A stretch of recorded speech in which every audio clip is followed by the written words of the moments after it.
स्वागत है आप सभी का एक बार फिर से हमारे चैनल राम राम जी में। दोस्तों, अगर आप अपनी लाइफ में कुछ नया सीखना चाहते हैं तो चैनल को सब्सक्राइब जरूर करिएगा। साल 2023 में सावन का महीना कब है? इसमें कितने सोमवार होंगे? सावन की समाप्ति कब होगी और रक्षाबंधन कब है? सावन में व्रत का पालन कैसे करें? व्रत में कौन सी चीजें नहीं खानी चाहिए, जानेंगे सब कुछ आज के इस वीडियो में। दोस्तों, सावन का महीना शिव भक्तों के लिए प्यार की सौगात लेकर आता है।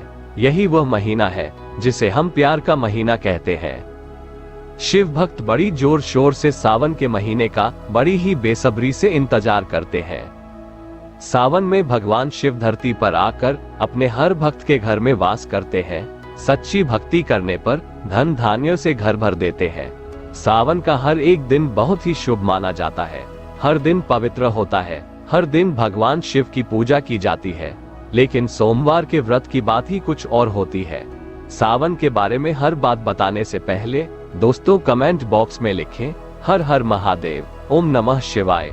महादेव की कृपा सदा आप पर एवं आपके परिवार पर बनी रहे। दोस्तों, इस संबंध में पूरी जानकारी पाने के लिए वीडियो को अंत तक जरूर देखें। पहले जानते हैं सावन के इस पवित्र महीने में कितने सोमवार होंगे और आपको कितने व्रत रखने हैं। दोस्तों, सावन का महीना 4 जुलाई दिन मंगलवार से शुरू हो चुका है। इस समय बहुत ही शुभ योग बन रहा है। 4 जुलाई से शुरू हो रहे सावन के महीने में इस बार शिव जी की अधिक कृपा बरसेगी, क्योंकि इस साल कुल 8 सावन सोमवार के व्रत हैं। 4 सावन सोमवार व्रत और 4 सावन अधिक मास व्रत। इस बार मलमास या पुरुषोत्तम मास होने की वजह से 4 नहीं बल्कि 8 सोमवार के व्रत किए जाएंगे। पहले सोमवार का व्रत 10 जुलाई को, दूसरे सोमवार का व्रत 17 जुलाई को, तीसरे सोमवार का व्रत 24 जुलाई को, चौथे सोमवार का व्रत 31 जुलाई को, पांचवा व्रत 7 अगस्त को, छठे सोमवार का व्रत 14 अगस्त को, सातवें सोमवार का व्रत 21 अगस्त को और 8वें सोमवार का व्रत 28 अगस्त को रखा जाएगा। इस बार सावन पूरे 2 महीने तक रहने वाला है, यानी पूरे 58 दिन, ना कम ना ज्यादा। भगवान भोलेनाथ आपके घर में स्थायी रूप से वास करने वाले हैं, तो ऐसे में दिल खोलकर भगवान शिव की उपासना और भक्ति में लग जाएं। दोस्तों, ये शुभ संयोग पूरे 19 सालों के बाद बना है। सावन का पहला सोमवार 10 जुलाई को पड़ेगा। इस दिन व्रत अवश्य रखें। भगवान भोलेनाथ आपकी सभी मनोकामनाएं अवश्य पूर्ण करेंगे। सावन की समाप्ति होगी 31 अगस्त को और रक्षाबंधन का त्योहार मनाया जाएगा 30 अगस्त बुधवार के दिन, यानी सावन समाप्ति होने से एक दिन पहले रक्षाबंधन का पर्व मनाया जाएगा। ऐसे में अब जान लेते हैं सावन के इस पवित्र महीने में कौन सी गलती नहीं करनी चाहिए, जिससे कि शिव जी नाराज ना हो। और सावन व्रत में ये फल तो कभी मत खाना, नहीं तो भगवान भोलेनाथ आपसे क्रोधित हो सकते हैं और आपका व्रत टूट सकता है। आइए जानते हैं कुछ ऐसी सावधानियां जिन्हें भूलकर भी नहीं करना चाहिए। नंबर 1, शास्त्रों में बताया गया है कि व्रतधारी को उधार मानकर फल नहीं खाना चाहिए। इससे पाप लगता है और व्रत अधूरा रह जाता है।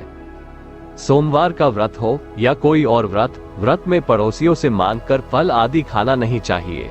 व्रत में उधार मांगकर खाने से व्यक्ति का व्रत झूठा हो जाता है। ईश्वर की शरण में आने पर व्यक्ति को झूठ नहीं बोलना चाहिए, कर्ज नहीं लेना चाहिए, चुगली आदि नहीं करनी चाहिए, उधार मांगकर भी खाना नहीं चाहिए। अगर व्रत के दौरान आपको कोई अपनी मर्जी से खाने के लिए कुछ देता है तो उसे आप खा सकते हैं, लेकिन व्रत में कम से कम उधार मांगकर फल आदि खाना नहीं चाहिए। इससे पाप लगता है और व्यक्ति की पवित्रता भंग हो जाती है। नंबर 2, सोमवार का व्रत हो या सावन का व्रत, आपको नाशपाती नहीं खाना चाहिए। दरअसल इस फल का नाम नाशपाती यानी नाश करने वाला होता है, इसलिए इस फल को व्रत में नहीं खाना चाहिए। व्रत को छोड़कर किसी और दिन आप इसे खा सकते हैं, लेकिन जिस दिन आपका व्रत हो उस दिन नाशपाती का सेवन बिल्कुल नहीं करना चाहिए और भगवान को भी नाशपाती नहीं चढ़ानी चाहिए। नंबर 3, कभी कुट्टू या सिंघाड़े का आटा खाने से भी आपका व्रत टूट सकता है। दोस्तों, लंबे समय से रखा हुआ आटा आपका व्रत भंग कर सकता है। दरअसल पुराने आटे में घुन आदि कीड़े वगैरह पड़ जाते हैं, जो ठीक तरह से दिखाई भी नहीं देते। ऐसा आटा खाने पर अनजाने में कीड़े खाना हो जाता है, जो कि घोर पाप के बराबर माना गया है। आपका व्रत इससे भंग हो जाता है। व्रत में ताजा आटा खाना चाहिए। लंबे समय से रखे हुए आटे में कीड़े पड़ जाते हैं, तो ऐसा कभी ना करें। व्रत हमेशा शुद्धता में ही रखना चाहिए। सावन का महीना बड़ा ही पवित्र महीना माना गया है, इसलिए ये 5 चीजें भगवान शंकर के पास कभी ना रखें। जानते हैं उनके बारे में। नंबर 1, जहां शिवलिंग रखा हो या महादेव की कोई भी प्रतिमा हो, वहां पर भूलकर भी जूते चप्पल लेकर जाना नहीं चाहिए। ऐसा करने से महादेव भी आपसे नाराज हो जाते हैं और आपको मिलने वाला फल नष्ट हो जाता है। ऐसे में हमेशा मंदिर में नंगे पांव प्रवेश करें, क्योंकि चमड़े की चप्पल हमेशा अशुद्ध रहती है। इससे देव शक्ति नाराज होती है। नंबर 2, अक्सर महिलाओं को मासिक धर्म आ जाता है और वह बिना किसी को बताए पूजा पाठ कर लेती है, जो कि शास्त्रों में वर्जित माना गया है। इस समय महिलाओं को जानकर भी अनजान नहीं बनना चाहिए। अगर आपको मानसिक पीड़ा है तो घर के मंदिर में या बाहर के मंदिर में प्रवेश नहीं करना चाहिए। इससे देव शक्तियां नाराज होकर आपसे क्रोधित हो सकती है। ऐसे समय में शिवलिंग को छूना घोर पाप के बराबर माना गया है। इसलिए महिलाओं को ऐसी अवस्था में मंदिर या यात्रा में जाना, घर में पूजा पाठ करना, भगवान की प्रतिमा को छूना या तुलसी में पानी भी नहीं डालना चाहिए। तुलसी का पौधा भी इससे सूख जाता है। जब देव शक्तियां नाराज होती है तो लाजमी है कि घर में कंगाली और गरीबी आने लगती है, लड़ाई झगड़े होने लगते हैं। इसलिए ऐसा कभी मत करना। नंबर 3, शास्त्रों में बताया गया है कि जहां शिवलिंग होता है वहां पर देव शक्तियां सक्रिय रहती है। जिसके घर में शिवलिंग होता है वो व्यक्ति महादेव की कृपा सदैव पा लेता है। वास्तु शास्त्र के अनुसार शिवलिंग से हर वक्त ऊर्जा का संचार होता रहता है।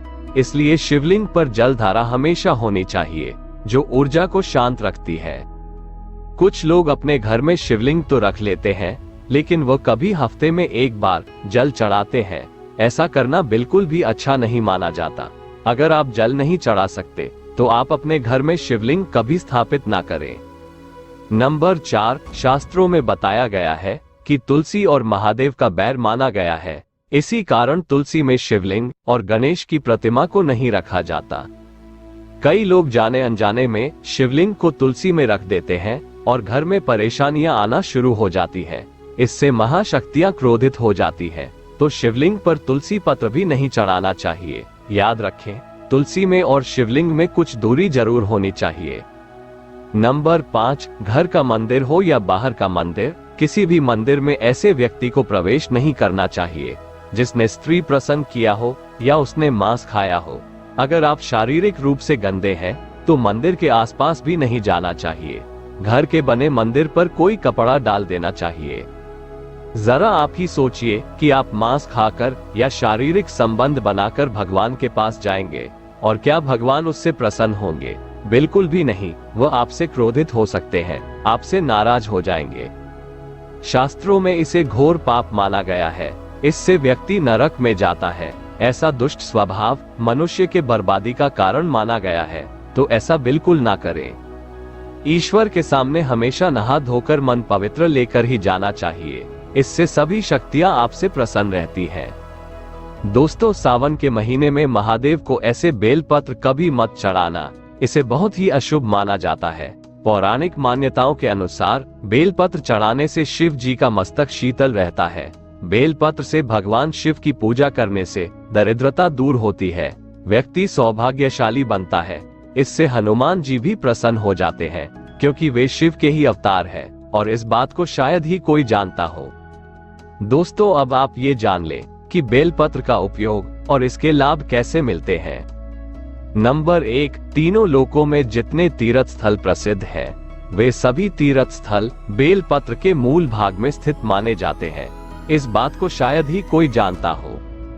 नंबर 2, अगर बेल का वृक्ष घर के बीचों बीच या पूर्व दिशा में लगा हो तो घर में धन धान्य की कभी कमी नहीं रहती और परिजन खुशहाल रहते हैं। नंबर 3, जो व्यक्ति बेल के वृक्ष के मूल भाग की गंध, पुष्प आदि से पूजा अर्चना करता है, उसे मृत्यु के पश्चात शिवलोक की प्राप्ति होती है।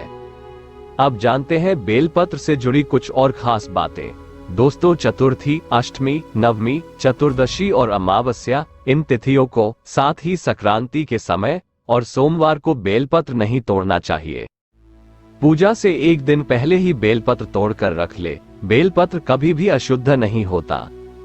अगर आपको पूजा के लिए नया बेलपत्र नहीं मिल रहा है तो आप किसी दूसरे के चढ़ाए हुए बेलपत्र को स्वच्छ जल से धोकर भगवान शिव को अर्पित कर सकते हैं। बेलपत्र में कम से कम 3 पत्तियां होनी चाहिए। कटी फटी पत्तियों का बेलपत्र भगवान शिव को गलती से भी अर्पित मत करना। कटी फटी पत्तियों को अर्पित करने से शिव का अपमान माना जाता है और बेलपत्र का भी, इसलिए बेलपत्र की पत्तियां एकदम साफ होनी चाहिए। महादेव की कृपा पाने के लिए एक बार भगवान शिव का जयकारा जरूर लगाएं। हर हर महादेव, ओम नमः शिवाय। आज के लिए बस इतना ही। उम्मीद करते हैं आपको ये जानकारी पसंद आई होगी। दोस्तों, अगर आपको यह वीडियो पसंद आई है तो वीडियो को लाइक करिएगा, अपने दोस्तों को शेयर जरूर करिएगा और चैनल को सब्सक्राइब करके बेल आइकन जरूर दबाएगा ताकि आने वाली वीडियो आपको सबसे पहले मिल सके। दोस्तों, मिलते हैं अगले वीडियो में। तब तक के लिए राम राम जी, और वीडियो को अंत तक देखने के लिए धन्यवाद।